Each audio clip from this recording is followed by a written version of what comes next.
ನಾನು ಖುಷಿಯಾಗೇ ಇದ್ದೀನತ್ತೆ. ಅದು ಸರಿ, ನೀವು ಯಾಕೆ ಯಾರ ಜೊತೆನೂ ತಿಂಡಿ ಮಾಡೋದಿಲ್ಲ, ಊಟ ಮಾಡೋದಿಲ್ಲ, ಯಾರ ಜೊತೆನೂ ಬೆರೀತಾನೂ ಇಲ್ಲ, ಒಬ್ಬರೇ ರೂಮಲ್ಲಿ ಇರ್ತೀರಾ ಅಂತ ಹೇಳ್ತಾ ಇದ್ರು? ಹಾಗೇನೂ ಇಲ್ಲ ಅಮ್ಮ, ಸ್ವಲ್ಪ ವರ್ಕ್ ಪ್ರೆಷರ್ ಅಷ್ಟೇ, ಅದಕ್ಕೆ ಹಾಗೆ ನಡ್ಕೋತಾ ಇದ್ದೀನಿ. ಮತ್ತೆ ಲಕ್ಷ್ಮಿ ಹೇಳಿದ್ರೆ ಮಾತ್ರ ಊಟ ಮಾಡ್ತೀರಾ, ತಿಂಡಿ ಮಾಡ್ತೀರಾ ಅಂತ ಹೇಳಿದ್ರು. ಅವಳ ಮಾತಿಗೆ ಮಾತ್ರನ ಬೆಲೆ ಕೊಡೋದು?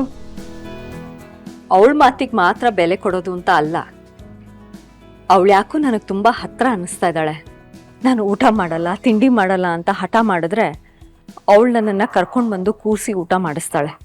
ಅದೇನು ಅಂತ ಗೊತ್ತಿಲ್ಲ ಅಮ್ಮ, ಇತ್ತೀಚೆಗೆ ನಾನು ಅವಳನ್ನ ತುಂಬ ಹಚ್ಕೊಂಡ್ಬಿಟ್ಟಿದ್ದೀನಿ. ಲಕ್ಷ್ಮಿನೇ ಹಾಗೆ, ಅವಳು ಯಾರನ್ನಾದ್ರೂ ಹಚ್ಕೊಂಡ್ಬಿಟ್ರೆ ಅವ್ರ ಬಗ್ಗೆ ತುಂಬ ಕೇರ್ ಮಾಡ್ತಾಳೆ. ಈ ಕೇರಿಂಗ್ ವಿಚಾರದಲ್ಲಿ ಅಣ್ಣ ತಂಗಿ ಇಬ್ರು ಒಂದೇ ಮುಖದ ಎರಡು ನಾಣ್ಯಗಳಿದ್ದಾಗೆ. ಹಾಗಾದರೆ ಸಂಜೀವನು ನಿನ್ನನ್ನು ಹೀಗೆ ಕೇರ್ ಮಾಡ್ತಾನೆ ಅಂತ ಆಯಿತು ಅಲ್ವಾ? ಹೌದು ಅತ್ತೆ, ತುಂಬ ಕೇರ್ ಮಾಡ್ತಾರೆ. ಅವತ್ತು ಬಿಸಿಲಲ್ಲಿ ನಿಂತು ನನಗೆ ಹುಷಾರ್ ತಪ್ಪಿದಾಗ ತಾಯಿ ಥರ ಕಾಳಜಿ ಮಾಡಿದ್ರು.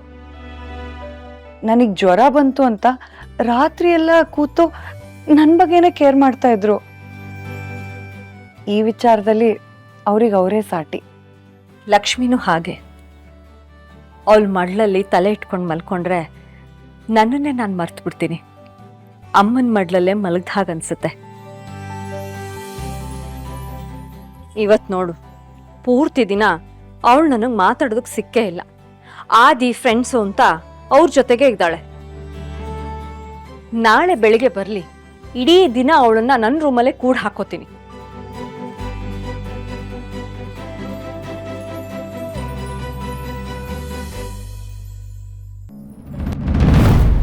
ಮದುವೆಯಾಗಿ ಇಷ್ಟು ವರ್ಷ ಆಯಿತು, ಮಕ್ಕಳಿಗೆ ಮದುವೆ ಆಯಿತು, ಅವ್ರ ಮಕ್ಕಳಿಗೂ ಮದುವೆ ಆಯಿತು. ಆದರೆ ಇದೊಂದು ಅಭ್ಯಾಸ ಒಂದಿನೂ ತಪ್ಪಿಸಿಲ್ಲ ನೋಡು ನೀನು. ನೀವು ಹೇಗೆ ನನ್ನ ಜೀವನದಲ್ಲಿ ಬೆರ್ತು ಹೋಗಿದ್ದೀರೋ, ಈ ಅಭ್ಯಾಸನೂ ಹಾಗೆ ರೀ ನನ್ನ ಜೀವನದಲ್ಲಿ ಬೆರ್ತು ಹೋಗಿದೆ. ನಾನು ಮರೆತರು ನನ್ನ ಮನಸ್ಸು ಮಾತ್ರ ನೀವು ಯಾವಾಗ ರೆಡಿ ಆಗ್ತಿರಲ್ಲ ಅವಾಗ ಇಲ್ಲಿಗೆ ಕರ್ಕೊಂಡು ಬಂದ್ಬಿಡತ್ತೆ. ಗಂಡ ಹೆಂಡತಿ ಅಂದರೆ ಬರೀ ಮಾತಾಡಿದ್ರೆ ಪ್ರೀತಿ ಅಲ್ಲ ರೀ, ಈ ಥರ ಕಾಳಜಿ ತೋರಿಸ್ಬೇಕು. ನೀನು ಈ ಥರ ಕಾಳಜಿ ತೋರಿಸೋದಕ್ಕೇನೆ ಈ ವಯಸ್ಸಲ್ಲೂ ನಾನು ಇಷ್ಟು ಗಟ್ಟಿಮುಟ್ಟಾಗಿರೋದು. ನೋಡು ನೋಡು, ಈ ನಿನ್ನ ನಗುನೇ ನನ್ನನ್ನು ಜೀವಂತವಾಗಿ ಇಟ್ಟಿರೋದು. ಓಹೋ, ಯಾಕೋ ರಾಯರು 18ಕ್ಕೆ ಜಾರ್ತಿರೋ ಹಾಗಿದೆ. ಪ್ರೀತಿ ವ್ಯಕ್ತಪಡಿಸೋದಕ್ಕೆ ಮಾತು ಹೇಗೆ ಮುಖ್ಯ ಅಲ್ವೋ, ಹಾಗೆ ವಯಸ್ಸು ಮುಖ್ಯ ಅಲ್ಲ. ಹಾ ಹೌದು. ಒಂದು ನಿಮಿಷ ನೋಡು, ನಮ್ಮ ಮೊಮ್ಮಕ್ಳು ಗೆದ್ದಿರೋ ಖುಷಿನ ಹಂಚ್ಕೊಳ್ಳೋಕೆ ಕಾಲೇಜ್ ಪ್ರಿನ್ಸಿಪಾಲ್ಗೆ ಫೋನ್ ಮಾಡ್ತಾ ಇದ್ದಾರೆ. ಒಂದು ನಿಮಿಷ. ನಮಸ್ಕಾರ ಸಾಹೇಬ್ರಿಗೆ.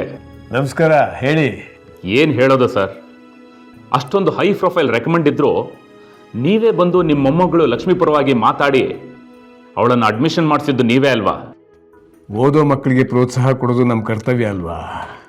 ಈಗೇನು ನನ್ನ ಮೊಮ್ಮಗಳು ನಿಮ್ಮ ಕಾಲೇಜಿನ ಘನತೆಯನ್ನು ಹೆಚ್ಚಿದ್ದಾಳೆ ಅಂತ ಹೇಳೋದಕ್ಕೆ ನೀವು ಕಾಲ್ ಮಾಡ್ತಾ ಇದ್ದೀರಾ? ಏನು ತಮಾಷೆ ಮಾಡ್ತಿದ್ದೀರ ಸರ್? ನೀವು ನಿಮ್ಮ ಫೋನ್ ನೋಡಿಲ್ವಾ? ಮೊದಲು ಫೋನ್ ನೋಡಿ ಸರ್. ನಿಮ್ಮ ಮೊಮ್ಮಗಳು ನಮ್ಮ ಕಾಲೇಜಿನ ಘನತೆ ಎಷ್ಟು ಹೆಚ್ಚಿದ್ದಾಳೆ ಅನ್ನೋದು ನಿಮಗೆ ಗೊತ್ತಾಗುತ್ತೆ. ಅಲ್ಲ, ನೀವೇನು ಹೇಳ್ತಾ ಇದ್ರಿ ಅಂತ ನನಗೆ ಅರ್ಥ ಆಗ್ತಾ ಇಲ್ಲ. ಲಕ್ಷ್ಮಿ ಏನು ಮಾಡಿದ್ಲು? ಮೊದಲು ಆ ವಿಡಿಯೋ ನೋಡಿ ಸರ್, ನಾನು ನಿಮ್ಗೆ ಕಳಿಸಿರೋದು.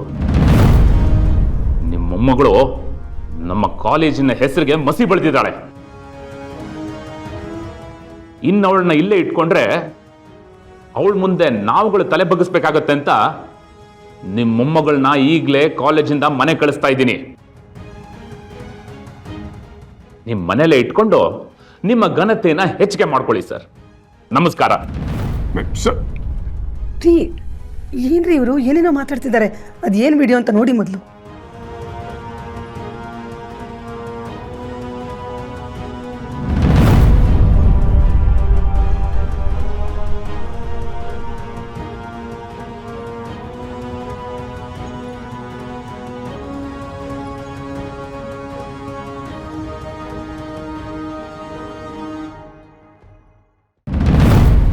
ಏನು ಅಣ್ಣ ತಂಗಿ ಇಂಥ ಚಾಳಿನ ಕಲ್ತಿದ್ದೀರಾ? ಅವತ್ತು ಪಾರ್ಟಿಲಿ ನೀವು ಕುಡ್ದು ಅಸಭ್ಯವಾಗಿ ನಡ್ಕೊಂಡ್ರಿ. ಇವತ್ತು ನಿಮ್ಮ ತಂಗಿ ಕುಡ್ದು ಕುಣಿತಿರೋದನ್ನ ಊರವರೆಲ್ಲ ನೋಡೋ ಥರ ಆಗಿದೆ.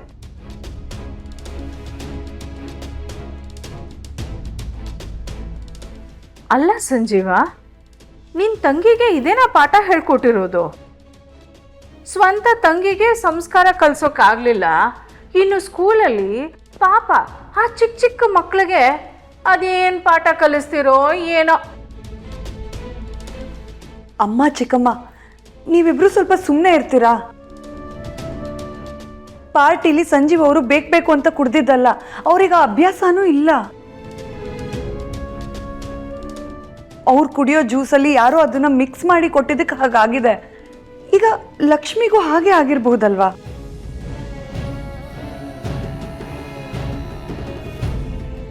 ಯಾಕೆ ಸುಮ್ಮನೆ ಇವ್ರ ಮೇಲೆ ಆರೋಪ ಮಾಡ್ತಾ ಇದ್ದೀರಾ?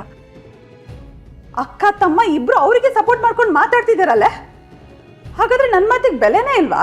ಅವಳು ಮಾತಾಡ್ತಾ ಇರೋದು ಸರಿಯಾಗೇ ಇದೆ ವಿಮ್ಲಾ. ಲಕ್ಷ್ಮಿ ಹೇಗೆ ಅಂತ ನಿನಗೆ ಗೊತ್ತಿಲ್ವಾ? ಅವಳು ಇಂಥ ತಪ್ಪು ಮಾಡ್ತಾಳೆ ಅಂತ ಹೇಗೆ ಅನ್ಕೋತೀಯ ನೀನು? ಇದ್ರಲ್ಲಿ ಅಂದ್ಕೊಳ್ಳೋಂಥದ್ದು ಏನಿದೆ ಮಾವ? ಆ ವಿಡಿಯೋ ನೋಡಿದ್ರೆ ಗೊತ್ತಾಗಲ್ವಾ ಅವಳ ಗುಣ ಎಂಥದ್ದು ಅಂತ? ಇದನ್ನೆಲ್ಲ ನೋಡಿದವರು ನಮ್ಮ ಬಗ್ಗೆ ಏನು ತಿಳ್ಕೊಳ್ಳೋದಿಲ್ಲ ಹೇಳಿ? ಹೊರಗಡೆ ಹೋದಾಗ ನಿಮ್ಮ ಸೊಸೆ ಹೀಗೆ ಅಂತ ಹೇಳಿದ್ರೆ ನಾವು ತಲೆ ಎತ್ಕೊಂಡು ಓಡಾಡೋದಕ್ಕಾಗತ್ತಾ?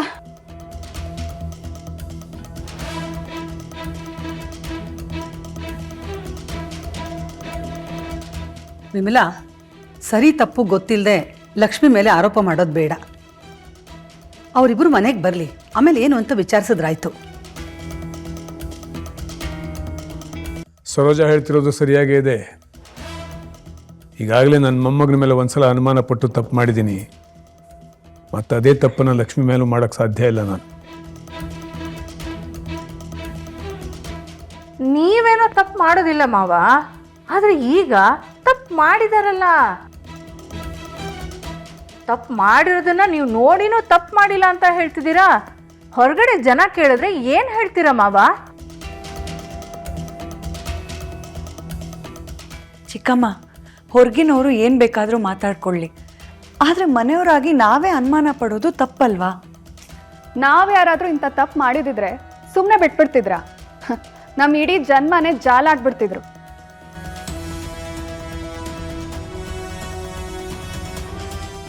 ಆದ್ರೆ ಈಗ ಅವಳಾಗಿದ್ದಕ್ಕೆ ಮನೆಗೆ ಬರಲಿ, ಆಮೇಲೆ ವಿಚಾರಿಸ್ಕೊಳ್ಳೋಣ ಅಂತ ಹೇಳ್ತಿದ್ದೀರಾ ಅಲ್ವಾ?